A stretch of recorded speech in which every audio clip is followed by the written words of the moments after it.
Molweni igama lam Ayabonga Kekana, and this is True Conversations with Ayabonga Kekana. It's our third episode, yeah, and we continue to bring you conversations that shape our thoughts, beliefs, and they keep us moving, and hopefully they will shape policies as well, institutions of decision making.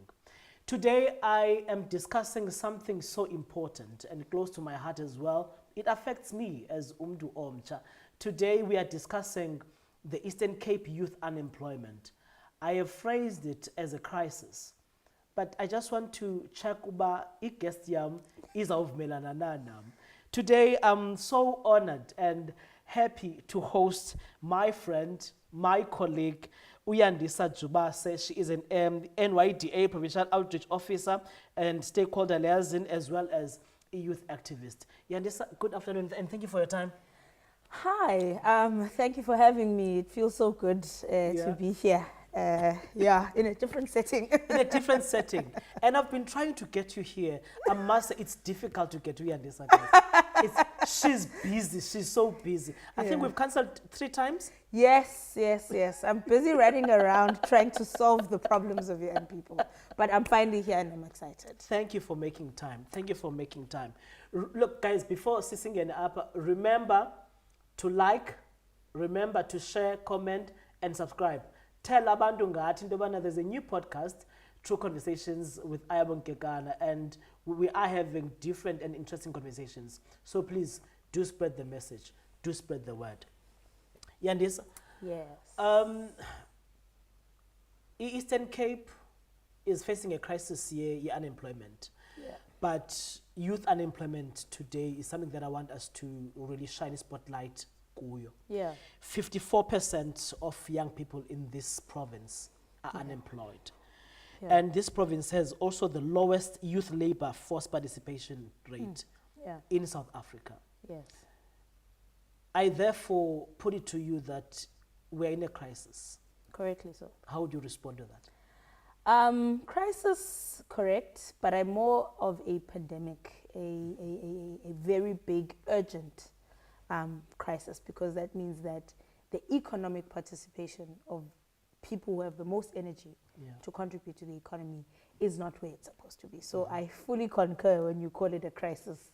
I will not stand in the way of that term. It is definitely a crisis. And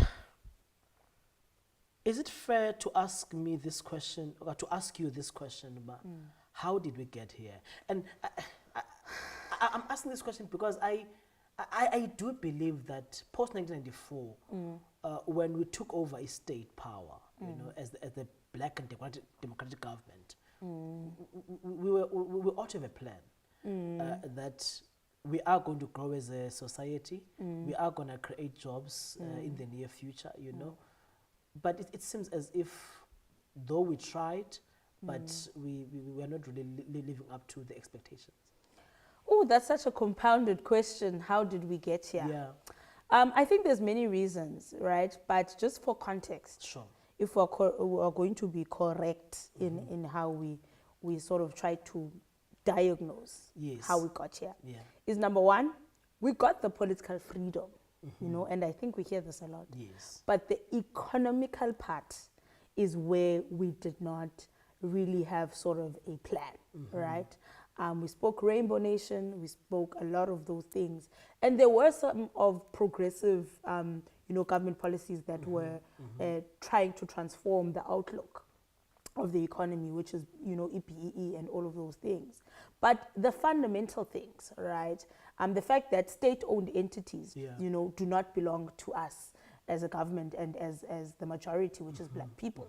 You know, the land, right? The means of production. Yeah. Which then is what opens up economic opportunities. But where I do think we need to take some level of accountability, in fact, quite a large chunk of it, is as soon as we realized that the freedom we got is only a partial type of freedom, then we needed to start having a plan. How do we then get back the economy, right? Because we speak and we chant economic freedom in our lifetime, but tangibly, we have failed to plan properly. in terms of that. So part of those reasons of how we got to such a big crisis of unemployment is those very real facts that the means of production, which is land and everything, do not belong to us, which make it difficult. Two, we have failed to put to account the private sector. Yes. Because there are big entities here that make chunks loads of money, but their social responsibility in integrating young black people into their companies in terms of ownership is very small.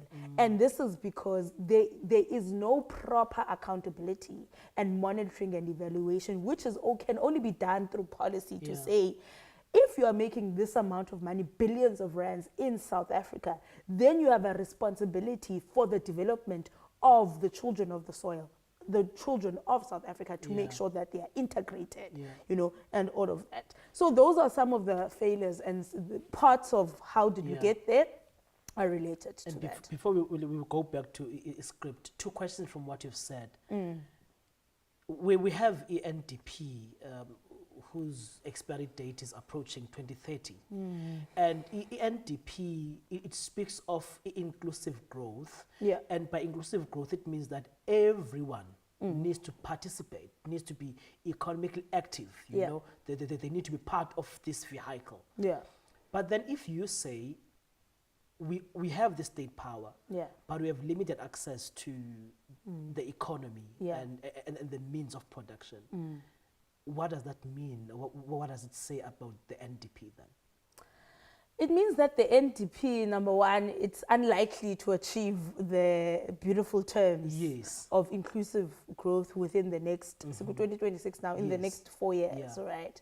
Now it means that as a country, we need to start thinking, because now there's going to be a revised national development plan, right? There'll be a revised, and I always say, you know what, in South Africa, one of the things we are very good at is drafting policy. It is, we're really good at the English and putting things, But I think it's the implementation part where it becomes. So I don't think we need any new ideas. I always argue that in South Africa, we don't need anything new in terms of policy.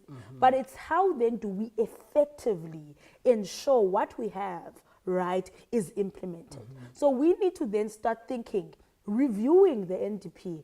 Okay, where has it failed? We know it's failed in terms of the economic development, right? But how does it look like, I know part of our conversation will be the skills mismatch. And the new buzzword in the political space is the skills revolution. But if you really listen to how the skills revolution is going to take place, there's very limited information in doing that. So I do think right now we need to strengthen our monitoring and evaluation tools, but also the how part.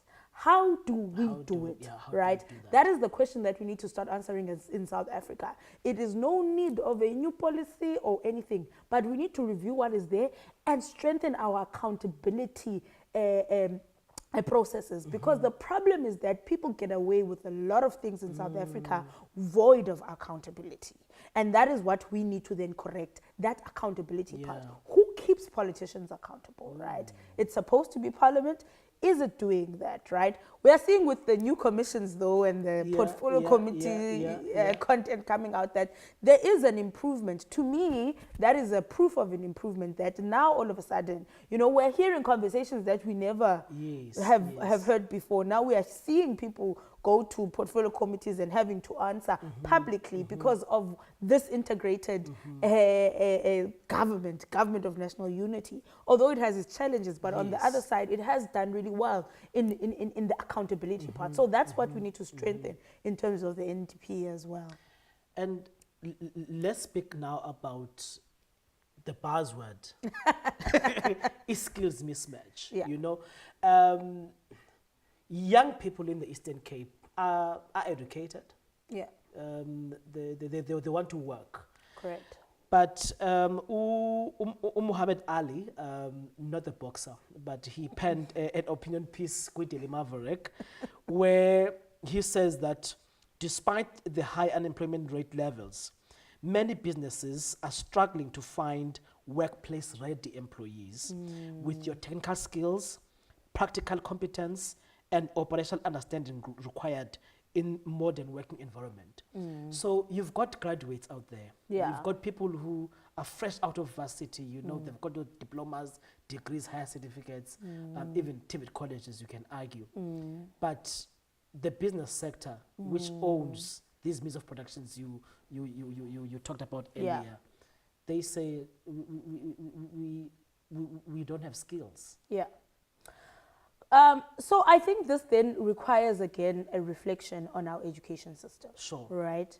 Our higher education system in particular. Okay, basic education has its problems. Yeah. But now the people that are supposed to get young people ready for the marketplace Yeah. is higher education, right? So now we need to start thinking about how then do we integrate that readiness, right, into our education system. I think before we formally started, we had a conversation around it, and I said, TVET colleges are now becoming critical in the skills, in answering the skill part, right? Because now we need more artisans. We need people who can work in the digital space. We need practical things Yes. that people can do, right? So that they are able to. But then how do we prepare the young person? Because you can have the skill, right? But not necessarily be ready for the workplace. Oh, yes. Now the question we need to answer, and agencies like NYDA, whose sole responsibility is youth development and working for young people, is then how do we integrate it, right? What type of partnerships can TVET colleges and the higher education sector form part with the business sector? Earlier on, we spoke about how businesses and the private sector are not really doing the work that they're supposed to be doing as social entrepreneurs in ensuring that they give back to the communities while they're making profit. And I think part of those synergies and creating those partnerships is making sure that these very people... And by giving back, sorry to interject, by Yeah. giving back is not, we don't mean that donate No, food no, we parcels, don't want bread. donate bread, all that stuff. No. Skills. skills, impart skills, Yeah. give young people the opportunities. So for example, you are doing your whatever NCV at a TVET college, Sure. give at least 6 months, go into a partnership with a TVET college or the Department of Higher Education to say, as this business, we are willing to give an opportunity or give a learnership that allows young people that by the time they graduate and get that certification,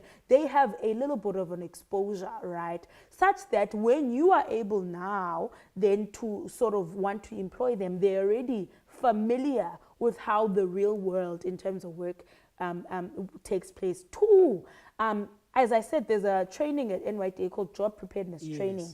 And that is just to assist young people with the soft skills, because we realize that people graduate, they get the degree, they are certified, but they're unable to just operate in a work environment because they've never been in one. You know, how then do we assist young people to be prepared then to be able to operate? How do you speak to your boss? How do you prepare for job interviews? And all of these small little things that do not seem, that are behavioral, because those are behavioral parts. Now there needs to be then an integration of these two elements, right? So I'm saying we need to challenge the public sector more, keep them accountable, and that accountability is creating a partnership that says we have X amount of young people, you can onboard them, then we are able to give them a 6 months exposure as part of their curriculum. By the time they graduate, they are ready. Bob's your uncle. You have a young person that is ready, employable, and that is able to participate in the economy. And Yandisa, our economy is not static. You know, it changes, influenced by, of course, the Western powers and policies that we adopt after conference after conference. So, taking from what you have said, I also think that there needs to be a strong working relationship between your business, institutions of higher learning, be it TVET or varsity, that these are the skills that are in need now. What programs can you offer for young people so that when TVET college goes out for a career expo, it will say, this is what is in demand now. So when you choose carefully. I'm not exposed to that kind of knowledge, but do you think there is sufficient relationship between private sector, institutions of higher learning? It can definitely be better. There is no nation we can build without us speaking to each other, Sure. right? And one of the challenges we have, there's a lot of investment and different programs that are running youth development, all of this. And I think I sit in a very nice spot because I'm part of I'm a stakeholder liaison. Sure. And I hear that there's a lot of work being done, but there is no integration of that work. There's no coordination of that work. Therefore, we are unable to track and have a better conversation. Everyone is talking at each other, but not having a conversation, right? So then we need to then be at the center facilitating that conversation. Government needs to be at the sector of facilitating this conversation, but there needs to be a willingness from the business sector to say, how do we build this nation, Because Sure. I do get a sense that from private sector, right, is that there's almost that we want to make profit, right? But there's not an interest in nation building. We need to then start doing the work of how do we build the nation together. And the nation then can only be built if there is a collaborative Yes. effort, right? And that starts in conversation, that starts in creating coordination. But I do think to the defense of the private sector, there's been quite a very growing mistrust Sure. because of poor governance and integrity, within the government sector. Yeah. Because then it becomes, a very difficult thing, because to have a conversation, I must be able to have a Yeah. trust element. Yeah. I must have confidence that you're going to be able to do this thing and do it, with integrity. Yeah. So I think those are the things we sort of need to fix in our government, which is quite difficult. And of course, Yandisa, there are no holy cows. No. Even the private sector, not painting it with one brush, but there are companies that are accused of they're willing to pay fines as long as they don't implement what government says Exactly. implement. And those policies or those legislations are in the best interest of protecting the employees. Yeah.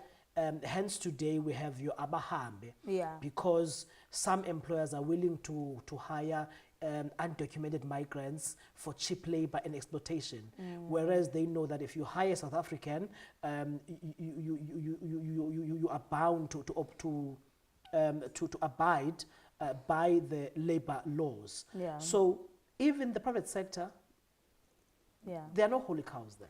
There are absolutely no holy cows. And I do think that, part of Abahambe is a legislation and governance issue. Yes, It's an, yes.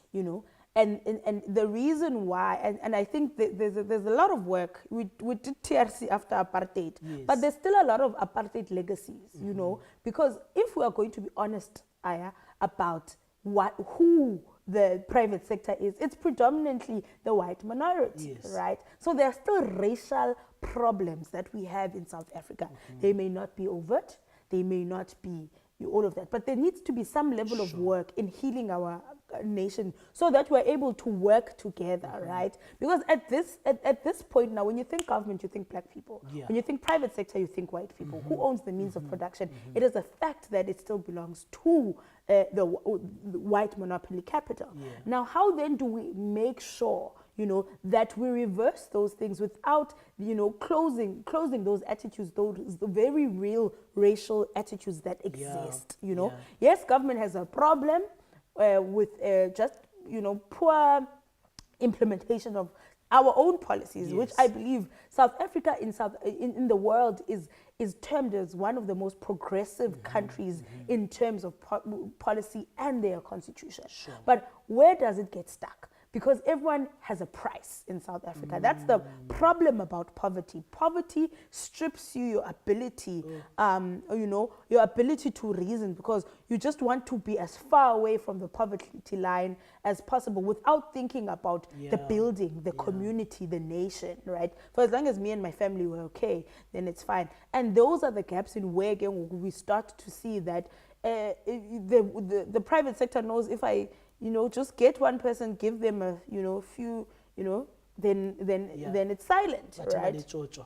Exactly. Yeah. Then it's done, Yeah. So we need to fix those things, and we need to have honest conversations as a country about that, because we need to build an attitude of nation building. Speaking of attitude and trauma, In one podcast interview between Professor J.J. Tabane together with the Basic Education Minister, Osvio Kahube, she said, it was her own opinion, she said that one of the challenges that black societies encounter, she believes that it could be trauma related from your apartheid regime and colonialism as well. That because we were viewed as we are underneath as compared to the other race.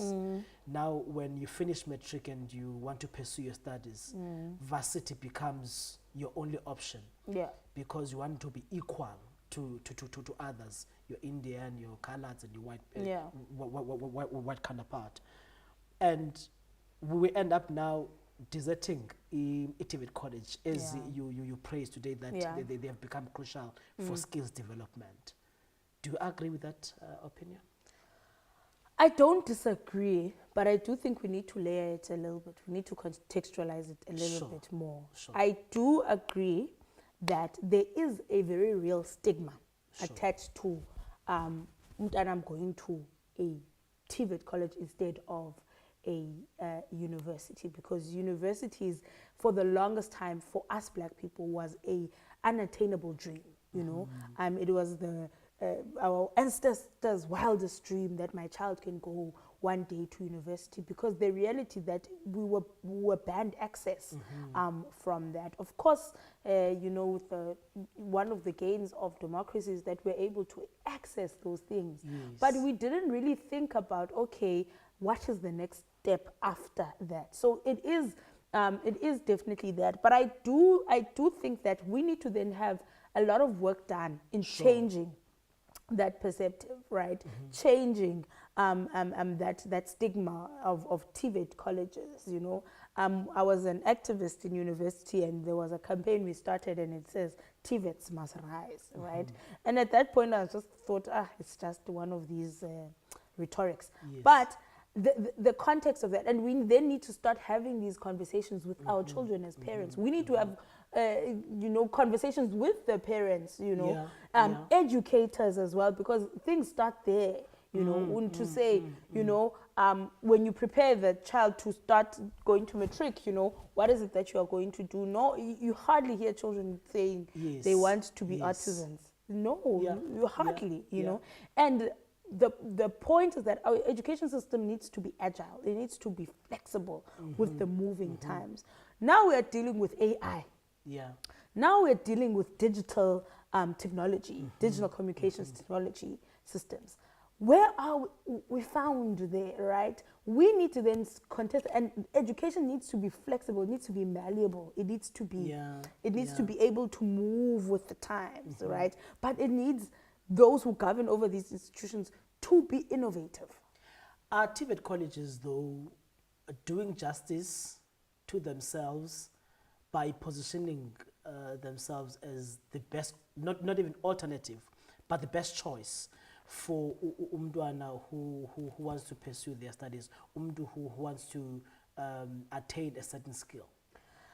I don't think enough, because I think even TVET colleges had become comfortable with being the second choice. Sure. Because if we're honest, we know that everyone, you know, you apply to all universities.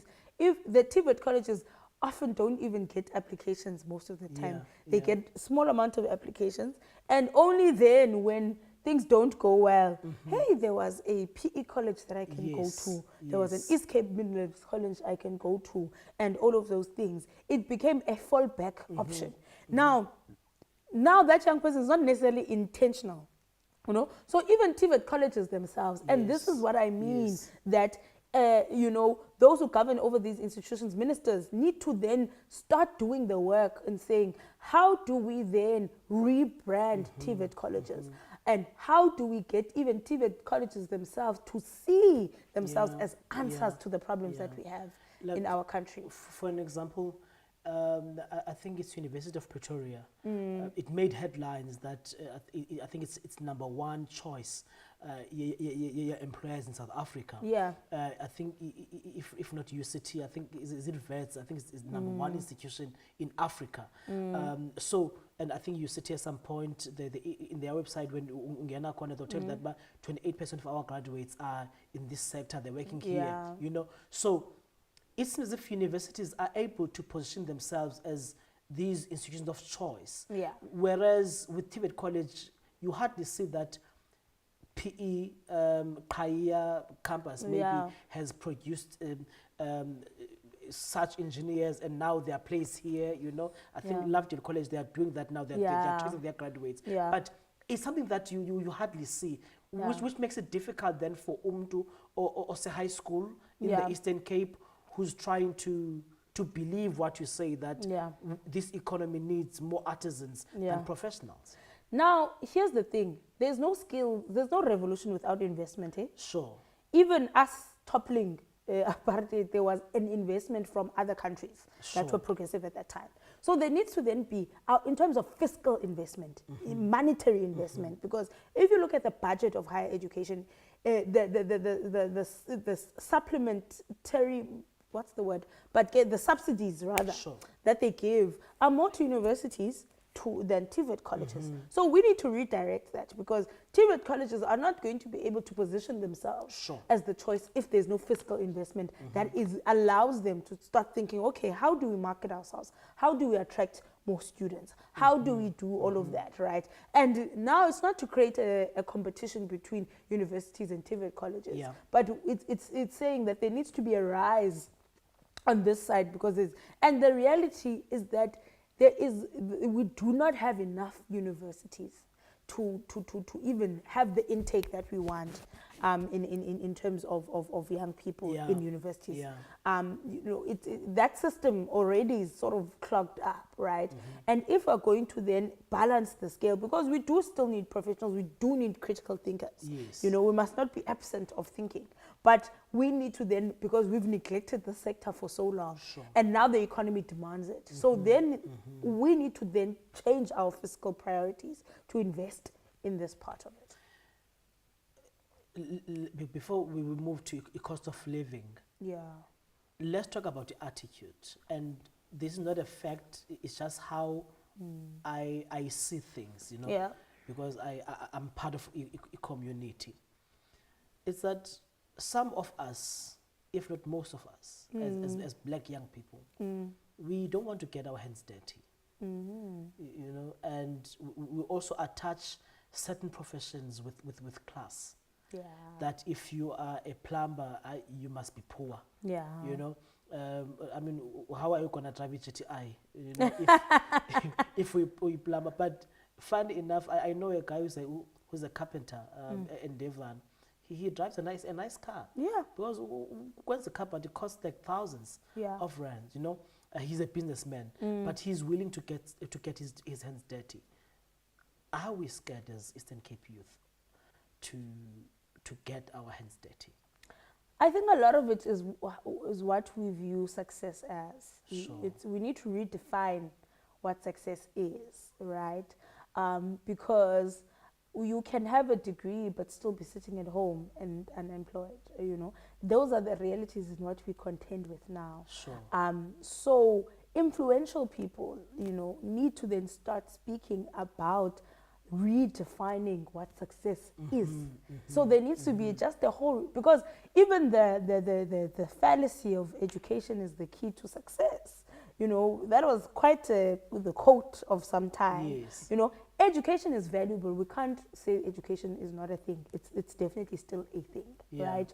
But now we need to then, it does not always guarantee success. It guarantees you to be a young person that is able to engage, think about things.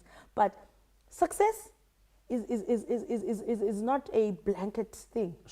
There are many ways to kill a cat, right? Many ways to skin the cat, whatever the English people say. So my point is that we then need to have a large redefinition of success. And the problem with a stratification of the class system, which is what has come with capitalism, is that there always needs to be someone who's better than the other, right? So those there's a classism that we've always wanted and longed for as black people because we've never had it, you know. So then we then think success then looks the same, and it doesn't. Yeah. Before we run out of time, because you know my producer is just gonna come there and say wrap up. Yeah, there he is. There he is. Let's talk about the cost of living. Sure. The cost of living is too high, Yes. and it's also expensive to look for umsebenzi in South Africa. Yeah. There's a study published by Siaka in 2019. They said for young people to look for a job, they spend an average of, let's say, 930 rands per month Yeah. just for transport and data. Yeah. So Yeah. job hunting has become expensive Yeah. in South Africa. Listen, there's a very big intervention we need to do on the data part of Sure. things. Data is expensive in South Africa, you know.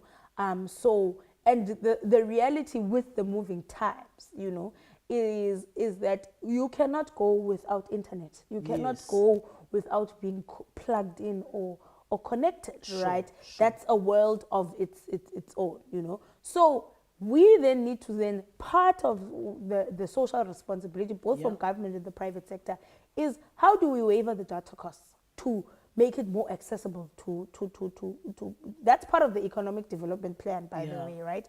Is the access part to, you know, number one. Two, I think the cost of living is crazy to absolutely everyone, Yeah. even if you are working. Yeah, even if you're working. Even if you are working, imagine to the unemployed person, right? So I do think part, and you know, what we need to do is open up opportunities to then assist young people, you know, with things such as data costs and transport costs. But all of this needs innovation. It needs that sense of nation building Sure, and sure. commitment that we spoke about, Yeah. you know, earlier. So yeah, it's quite a challenge, but I do think that, you know, but there's a company called Yomo Yeah. that the NYTA is in partnership with. Sure. And what it does is that it gives like young people data at a very small cost. Okay. For as long as they registered on a SA Youth database. Okay, sure. And all of, and that's the database where we place young people into opportunities, paid opportunities, Sure, stipends, sure. and all of that. So we need more companies, young people that are going to open, but they open businesses like that to say, I can give young people data, but at a caution for as long as I'm subsidized or assisting, you know, and all of that. So we need those type of ideas, right? But they need to be sort of stimulated Sure. and supported. Let's talk about the available opportunities that don't make economic sense to young people. I'm basing this on a beautiful opinion piece written by Siyabonga Hadebe, based in Switzerland, Geneva. He says that when we interpret statistics, the 54% in the Eastern Cape of young people that are unemployed, it shouldn't be read as there are no jobs. Yeah. Sometimes there are jobs. Yeah. There is an internship in Gqeberha. It pays 5,000 or 6,000 rands. There is someone who's qualified for this internship opportunity, but they're based in Lusekiseki. So they have to travel now hundreds of kilometers to here. When they take that opportunity, they have to pay rent, about 3,000 because they're close to town. Or if they stay in Motherwell, they are going to pay around 1.2, but still transport costs. Yeah. You know, so they end up paying 50% of their salary on transport and accommodation. Therefore, they end up not taking that opportunity. Yeah. Then that person is unemployed. How do we fix that? It's fixed by many things. It's fixed by the fact that there's just an economic crisis. The cost of living is too high. Petrol. So when you fix the other parts of the economy, Yeah. the petrol part, the accommodation, then we are able to subsidize and have subsidized housing for entry-level Sure, young sure. people, right? Ooh, Then we're able, like that. yeah, then we're able to do such interventions. But the problem now is that even the electricity is expensive. Now it becomes those things. But part of those things that we need to think, part of building economies, then how do you assist young people who are entering the marketplace, all right? Then we must give, assistance, assisted housing, right? But all of that comes at a cost. Cost. You know, so there's a broader conversation we need to have about the state of the economy, right? And investment and all of those things. Because if there's a larger investment, then we are able to negotiate for subsidies. We are able to negotiate for assisted housing, Sure. data costs, less free transportations, and all of those things. But for as long as businesses are still running at a loss because of of the state of the economy, then those conversations are harder to have, right? And as a closing remark, there is a landmark judgment, Concord judgment, that ordered the city of Cape Town, ukuba the land that they allocated, I think it's Tafelberg, ukuba kwakhiwe isikolo. No, that land should be for a building of affordable housing. Kubantu who work there but cannot afford to rent there. Yeah. I think that judgment should also be applied in other cities such as NMB, Kukombo as well. Yeah. To say, how do we ensure that young people who are entry level, whatever, they're able to access imisebenzi that they're not paying kakuhle, but at least they can still stay closer to where they work. Yeah.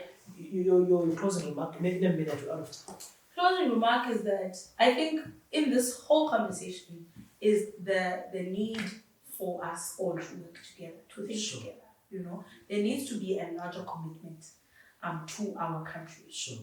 You know, and it needs young people to be activists for their own lives. Sure. Because there is nothing that has been achieved without some level of agitation. So what I'm looking for, and I think is what frustrates me, is this nonchalant attitude that young people have. Nonchalance is not going to get us anywhere if we want to achieve the things we want to achieve and see the change in our country. So I'm calling, my last remark is to call young people to say, there are interventions made for you in particular. Why are they not working for you? And you need to raise sharply those things. I hate a young person who's not raising things sharply. You must bother old people. And as they say, if you're not into politics, politics will be into you. Guys, thank you very much for watching. Please spread the message, subscribe, share, and like. Till we meet again or till we converse again. Goodbye.